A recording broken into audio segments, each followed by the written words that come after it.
Hello, everyone. Thanks for joining Messari Happy Hour Episode 8. As always, before we jump in, we'll start with a quick disclaimer.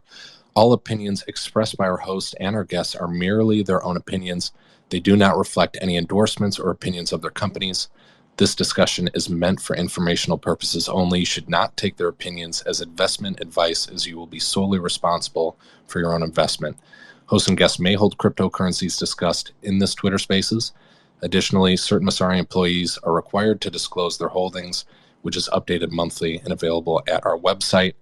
I will share our latest tweet with those disclosures as I kick it off to Eshita.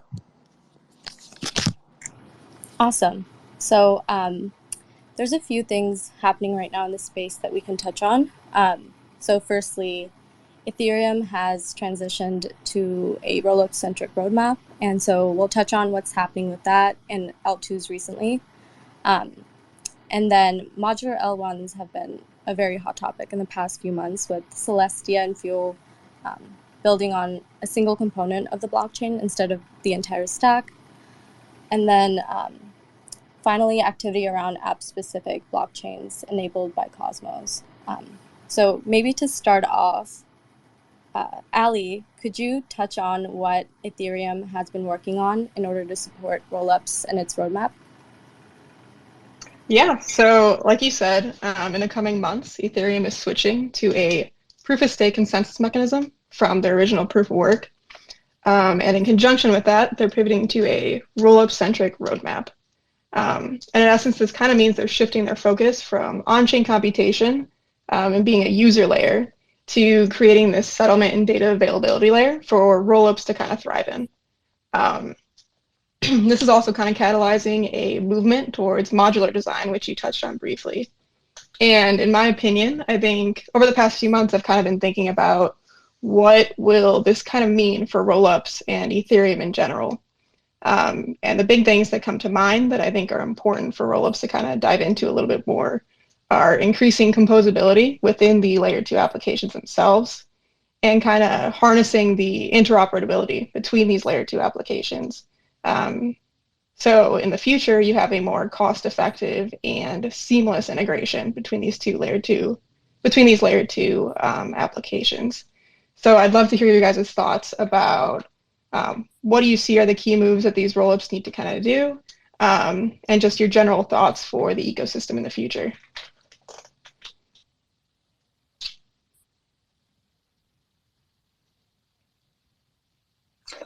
Yeah, going off of what you just said, I think interoperability is going to be key, and then trying to do sort of a quick path to scaling, because these solutions, while they may be sort of compatible, they're all competing for a similar set of users and user base. So it's really going to be a race who can get there first.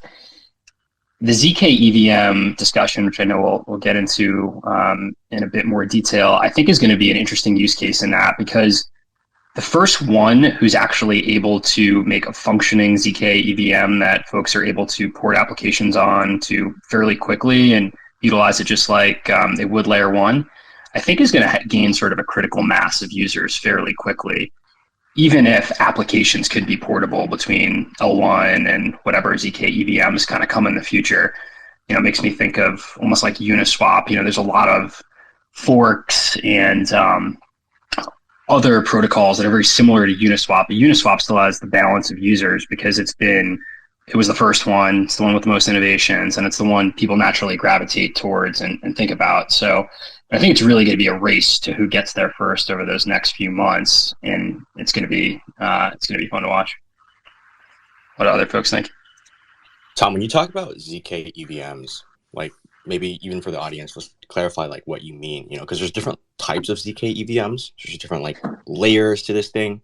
And so are you talking about, like to what, like a bytecode level? Are you talking about, like to what extent do you mean by that? Yeah, sure. I'd love Matt to take us through the specifics there on sort of the bytecode versus language level compatibility. Yeah, so you really have like 4 major players in the ZK EVM space right now. You have Scroll and Polygon, which are bytecode level compatible.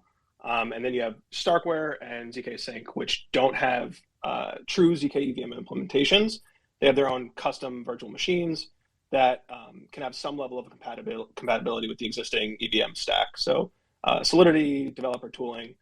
And I think the key differentiator here is that Scroll and Polygon, their implementations more closely mirror like today's Ethereum clients like Geth. So out of the box, you have a lot more access to developer tooling, things like testing frameworks and existing infrastructure. So I think that's the lens that I kind of view ZK EVMs in, is that Scroll and Polygon are very close to the current Geth implementation that's running in prod. And Starkware and ZK Sync are a little bit more custom, and there's more steps between going from EVM-based code to code that's actually being able to run on these custom virtual machines. So how much does it matter for the end user how compatible the ZK, how EVM compatible the ZK EVM is? Like, does it truly matter for the end user, or is it this more of a developer conversation? I think it's more at the developer level. I think it's ease of development, ease of porting over your applications from L1 with minimal to no code changes. I think all of these implementations are really trying to court the developer community first. And I think for an end user, it pretty much looks the same across implementations for the most part.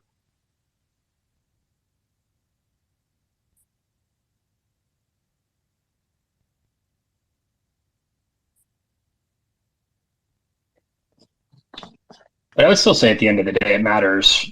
It does matter because you're fighting over the same user base, you're fighting over the same developer base. So it's definitely a component of the equation still. But just Matt, to your earlier point, do you have a lean, or does someone have a lean? Which one of these, 3, potentially 4, if we throw in StarkNet solutions, they find most attractive at the current moment, and why? Yeah, so I think there's a component of speed, how fast these systems go into production. I think just naturally you'll have a first mover advantage.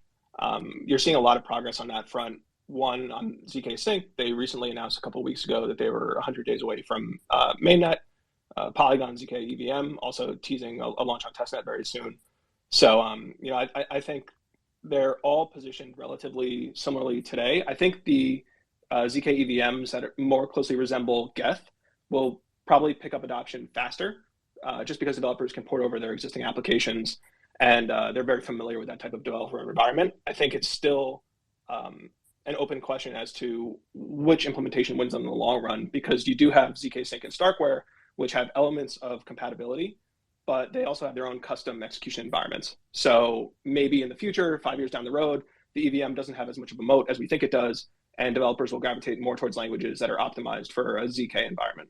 So I think in the short term, as these projects that are very closely mirroring Geth will just, because they're easier to use, will kind of gain traction. But I think in the long run, it's definitely an open question as to which ZK implementation wins out. And I think it's really comes down to, will developers switch to a different environment with different developer tooling?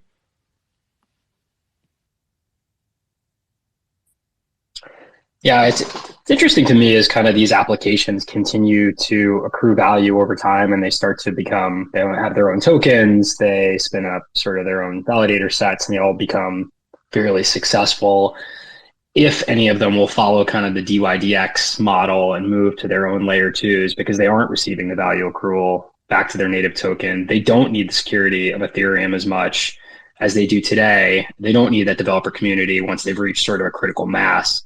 So at some point, do these things become big enough that instead of becoming L2s, they become their own L1s? And this is sort of the natural ecosystem or sort of life cycle of these things. You grow up on a layer 2 and you eventually become your own layer 1. And what does that really do to Ethereum long term? Any thoughts there?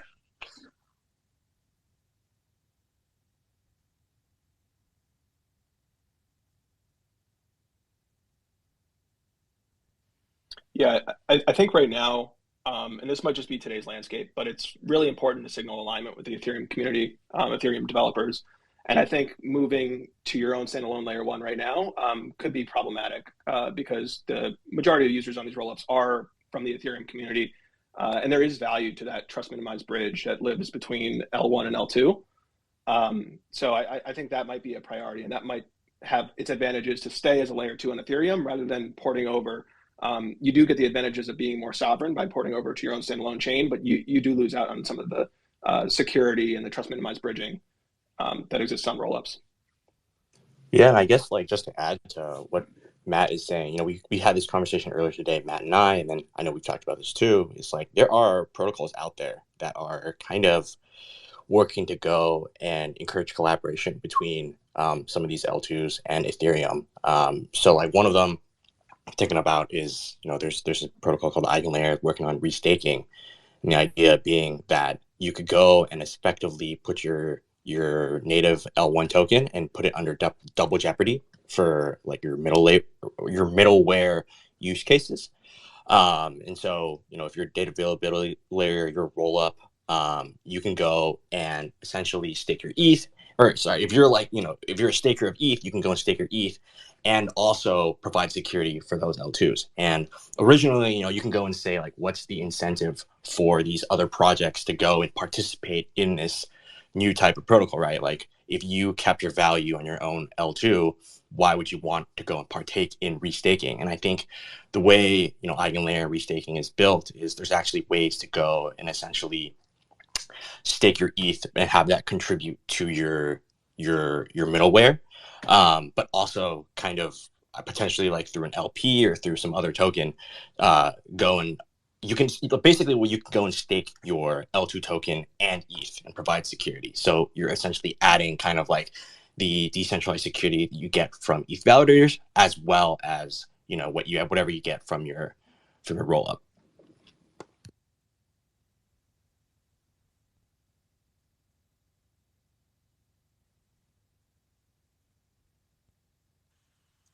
Yeah, so that's interesting for that particular protocol, but I guess for Ethereum more fundamentally long term, does that sort of help it as a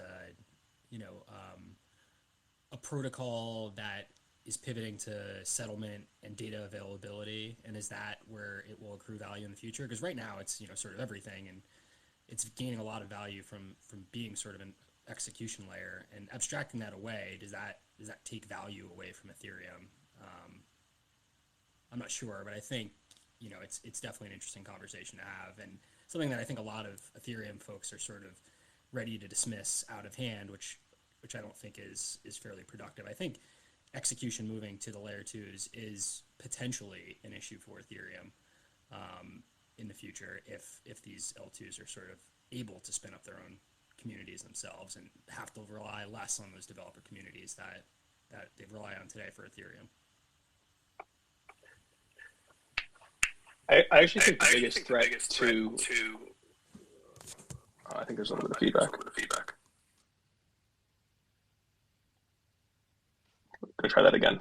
I think the biggest threat to L2s right now is there a more compelling data availability and consensus layer that can truly scale these layer two rollups? So I'm thinking about Celestia and Polygon Avail. Is the need for scale on layer two, does that outweigh the alignment with the Ethereum community? And will these rollups start to port over and become sovereign chains on Celestia or something like Avail, where they don't necessarily need to leverage Ethereum for security and data availability, but they can do that on another blockchain that's like specifically built to serve that function? I think that's the bigger threat to rollups right now. And it'll be interesting to see how that plays out when Celestia hits mainnet and Polygon Avail hits mainnet. It'll be interesting to see how rollups approach leveraging other data availability layers to truly scale, to get scale that they can't get on Ethereum, essentially.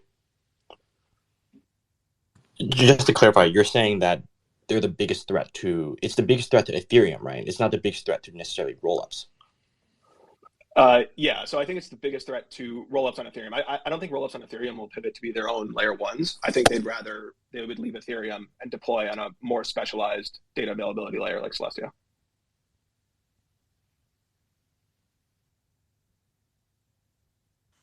Is that different between optimistic rollups and ZK rollups? Do you feel that way for both? I probably feel that way for both. You have settlement layers like Sevmos, and actually the Cosmos Hub has talked about transitioning to a settlement layer, and I think it'll be very easy to port over existing layer 2 constructions on Ethereum to one of these settlement layers that lives on top of Celestia.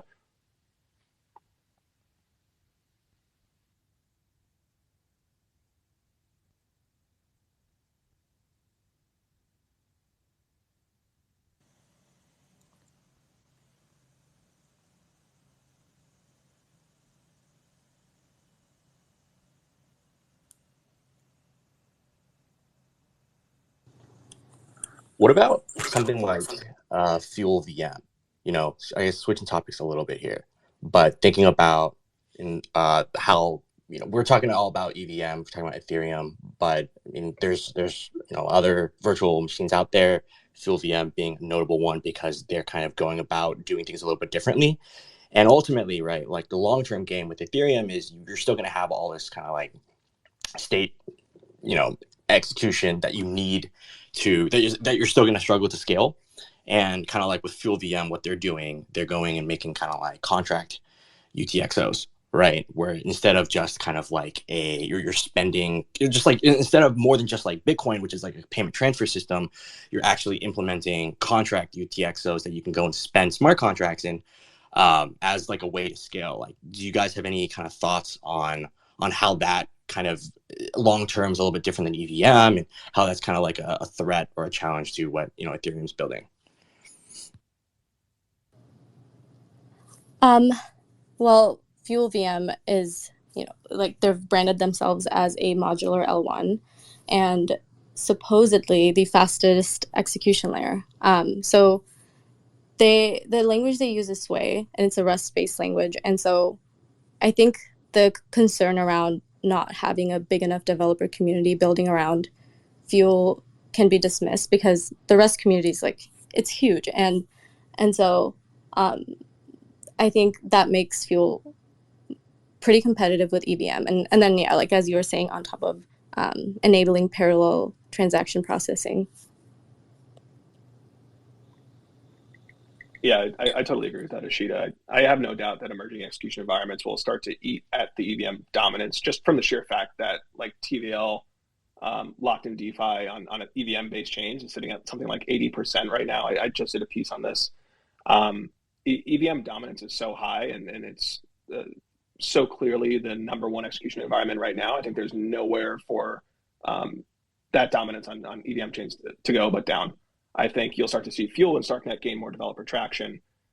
They solve a lot of the issues of the EVM today, and they're just more highly optimized. They take the learnings from the years of iteration that the EVM has gone through, and they don't have the tech debt that's associated with it. They don't have to maintain backwards compatibility. They can build out their execution environments from scratch and really optimize those systems for modern development and scalable execution. So I think Fuel is really cool. I haven't got my hands dirty and played around with it just yet, but I mean, it checks all the boxes, everything that you want in an execution environment. Like you were saying, parallel transaction processing, an interesting UTXO model, and a Rust-like programming language. So I'm very, very excited to see how that ecosystem starts to take shape. It's pretty interesting to think how that's gonna happen, right? Because you can't just go and port over like a Uniswap. You can't just port over your existing application. You have to go and basically build that from scratch. So obviously, Sway Swap, that's going to be kind of like the first Uniswap like DEX essentially in this new model. But for a lot of developers, I guess what's interesting is you don't have to go and not exactly like you're forking up an existing protocol, but you're basically starting from scratch and rebuilding it from the ground up. So in terms of, I think, having a challenge, like that's definitely going to be very attractive, I think, for a lot of builders.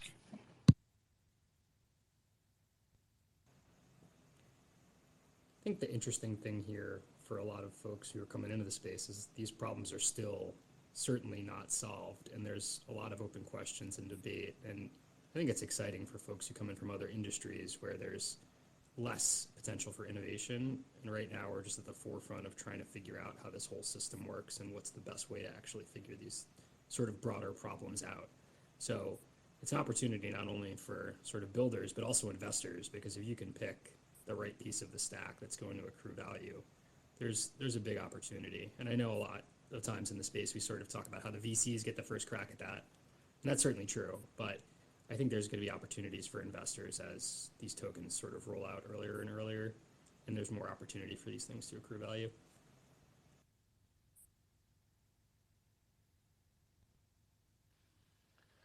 So we're talking a lot about like general execution environments, your EVM, ZK EVM, Fuel, Starknet. Do you guys have any opinions on application-specific chains and application-specific rollups? Do you think they'll be the dominant drivers of activity in DeFi, or do you think that these generalized smart contract layers will continue to kind of own developer mindshare?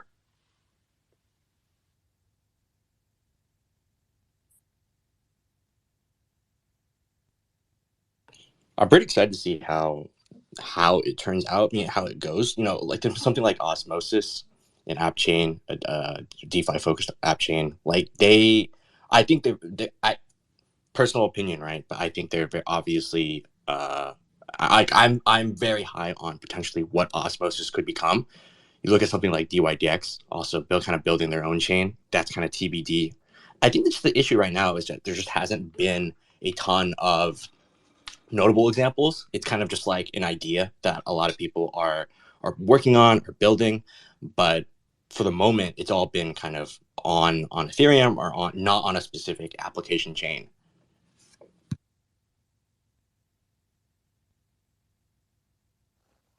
I'm just not sure why any successful application with the right technology in the future is not going to want to launch their own chain with their own token to accrue the value to their token and potentially accrue some sort of monetary premium. Yes, they're going to have to pay validators, and that's an issue. Also a big issue if their token, sort of drops in value, and then, of course, the security for the chain is depreciated. But I think those things are going to matter a lot less in bull markets. If we start to see another upswing again and you have token values appreciate fairly quickly, you're going to see those concerns drop away from folks' minds, and they're only going to think about the things they're missing out by being on a layer 2 and by paying security to Ethereum or others. And I think it's just going to be the next trend that you're going to see a lot of folks move to either Cosmos or app-specific chains like that moving forward as they find some sort of product market fit. So I think we're just at the beginning of this trend moving forward.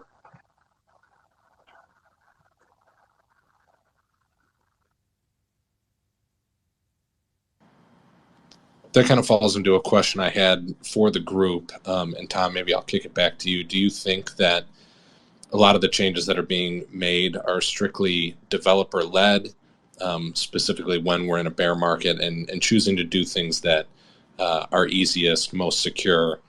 Kind of building on that point, do you think that Ethereum's dominance will change drastically in the next bull, or is it still something where ease of porting over applications and ease of use will still make it attractive? What sort of timeline do you think, if any, would come into play for someone else to take away Ethereum's throne in the smart contract realm?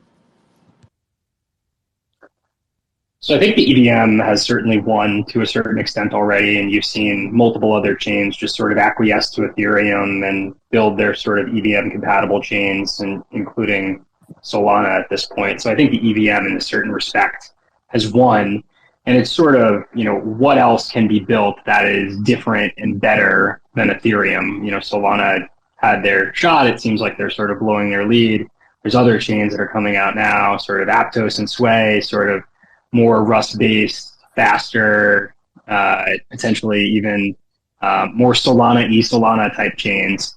So, it's sort of always going to be a potential new thing.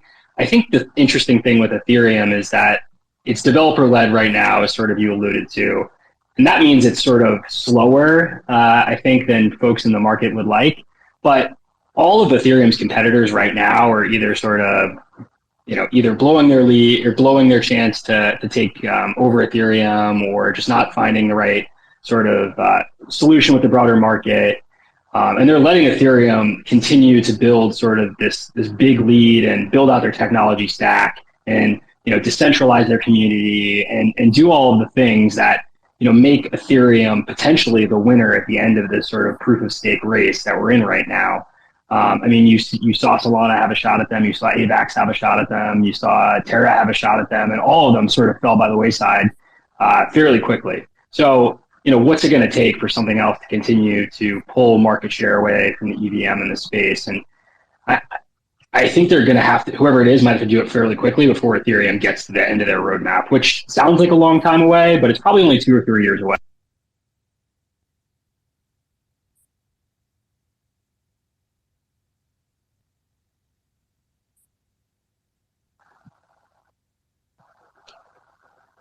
Sorry, I cut out there at the end, but I'd be interested to hear what other folks think.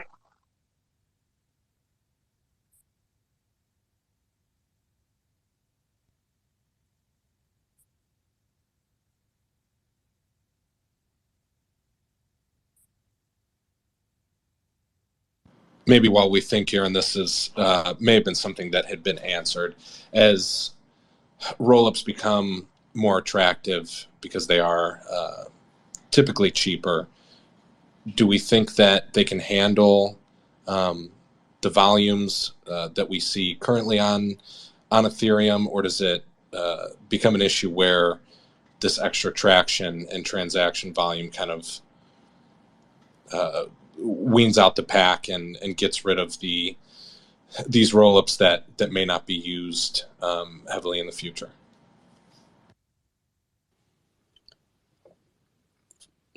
Well, as I understand it, like, rollups are technically only a kind of like this temporary solution, because you can get volume on these rollups, and then if it becomes too much volume, you can go and spin up another rollup. So ultimately, this is not, I think, long-term scaling potentially, but I mean, for the time being, rollups seem to be kind of like adequate solutions for the volume that we see.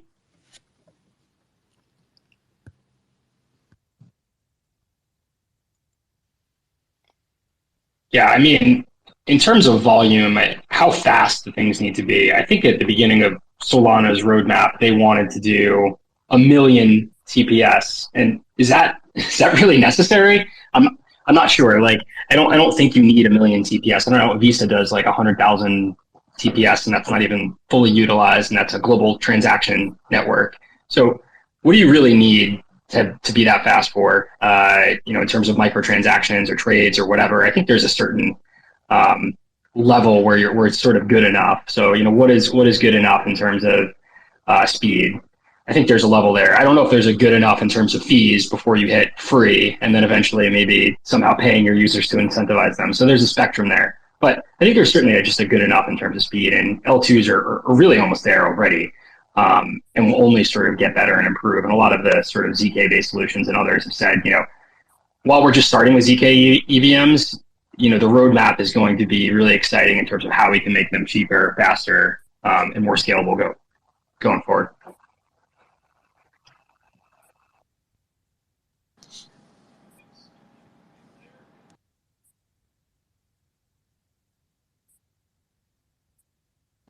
We can't hear you, Matt.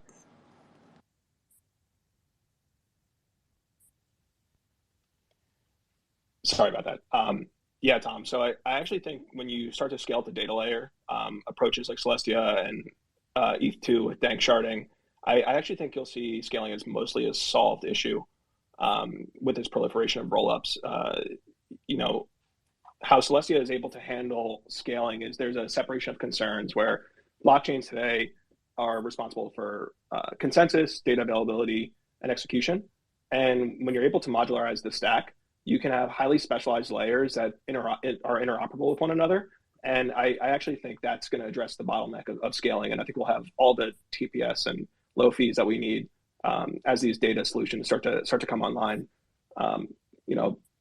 I think the two front runners right now are definitely Celestia and first proto dank sharding and then dank sharding on Ethereum. But we'll see if other players start to enter the fold. But I actually think scaling the data layer is probably one of the components of getting blockchains to their end state in terms of worldwide scale.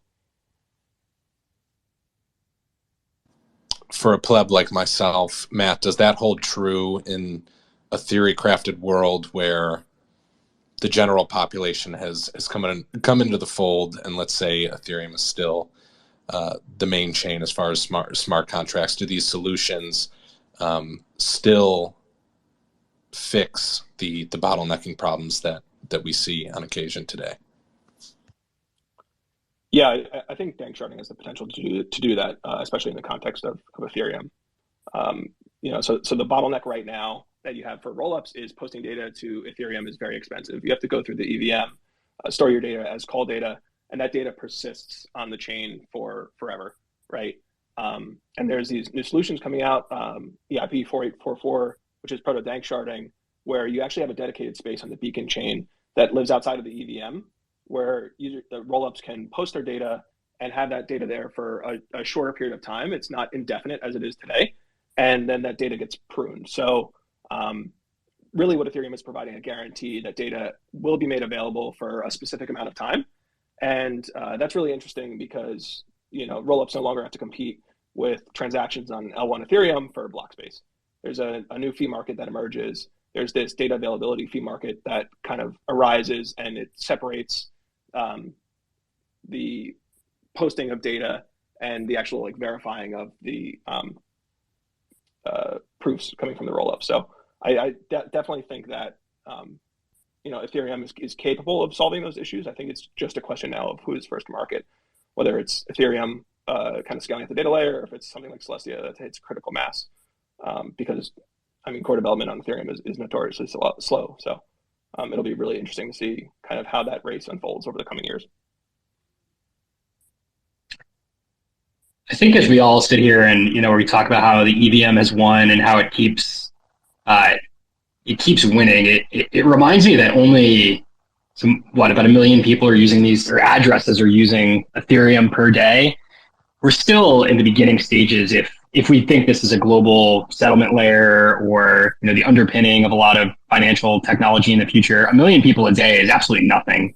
So while it may have this huge lead, I think we have to be mindful that there can be folks who can overtake it, and the challengers to the throne have so far completely missed. But if something new does come out that catches product market fit at the app layer, STEPN tried to do it, or did it a little bit on sort of Solana, and you saw some of those users go over to Solana and stick a bit. But if you get a consumer level application that actually sticks, you could see folks potentially move away from Ethereum. And then if that new layer one has applications that are easily portable, who's to say that the applications that are on Ethereum today can't move over there? So I think it's just important to remember that Ethereum has found a lot of use cases, but it hasn't found broader product market fit yet.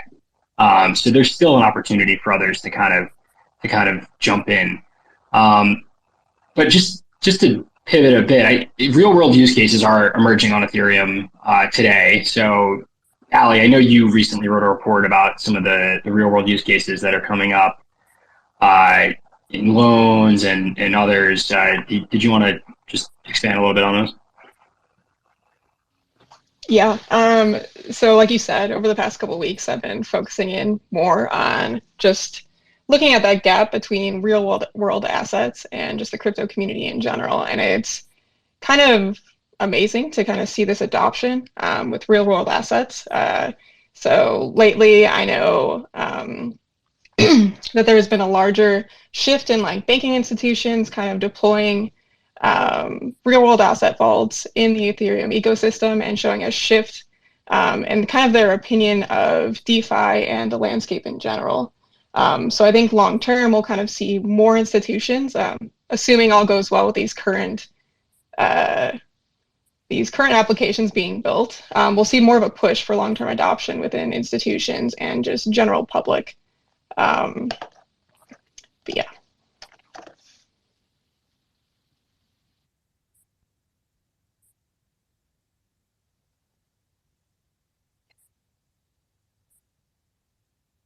Yeah, it's interesting because they become almost like a quasi bank on chain. So I feel like a lot of this stuff, it becomes how far do you want to get back to the traditional finance community?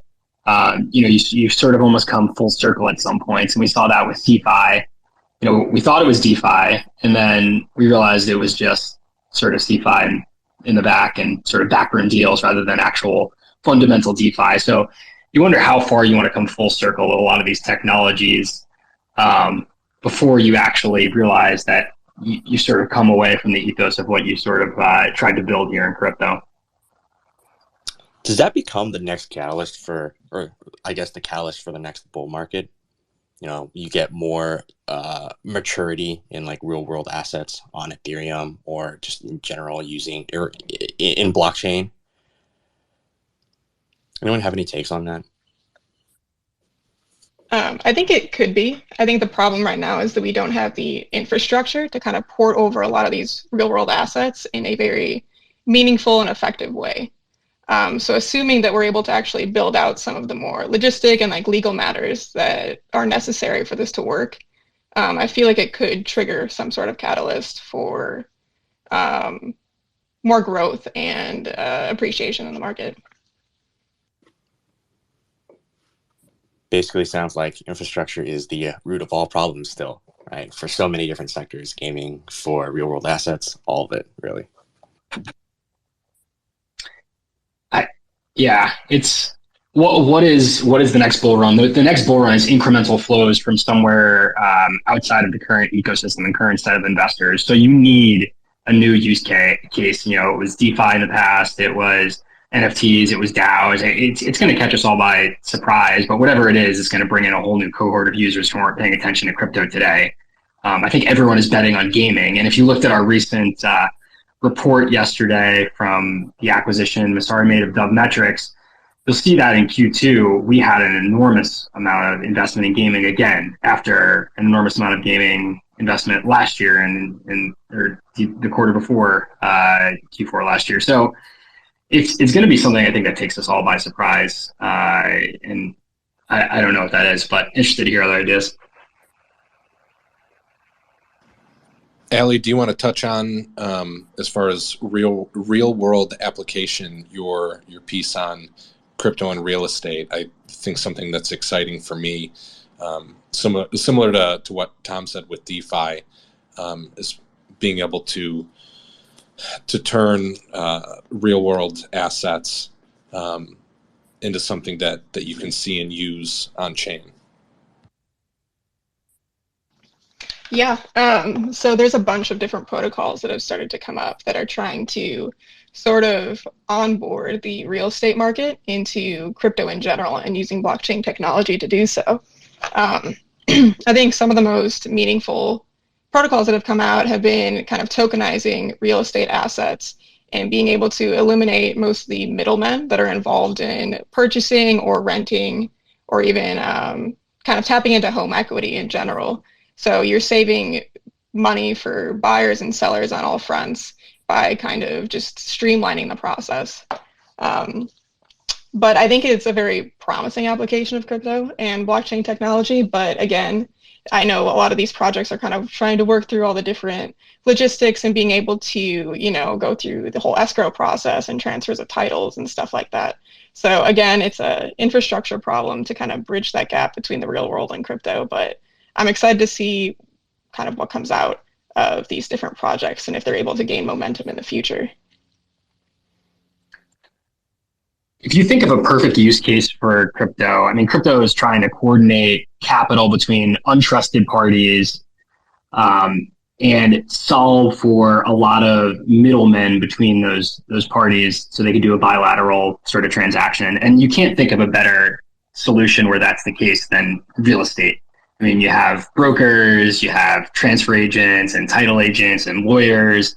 It just seems like such an obvious solution, but it's sort of like Redfin and Zillow did with, or tried to do with, real estate agents and abstract them away. It just seems the legacy system has so much momentum. It's going to be one of those things that takes time to figure out, but it seems like such a sort of obvious area where crypto can make an impact.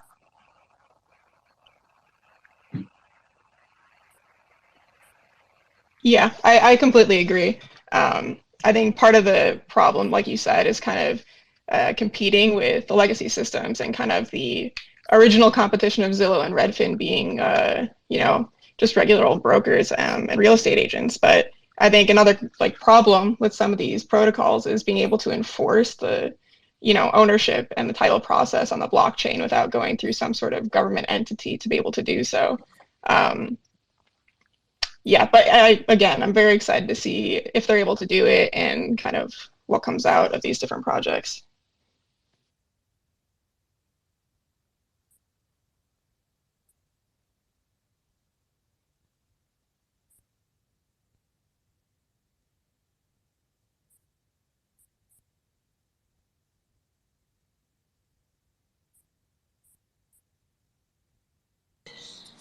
Awesome. Thank you, guys. Join us in a couple weeks here. That'll be August 17th for Messari Happy Hour episode 9. And we'll catch you at 4 to 5 p.m. Eastern. Thanks, guys.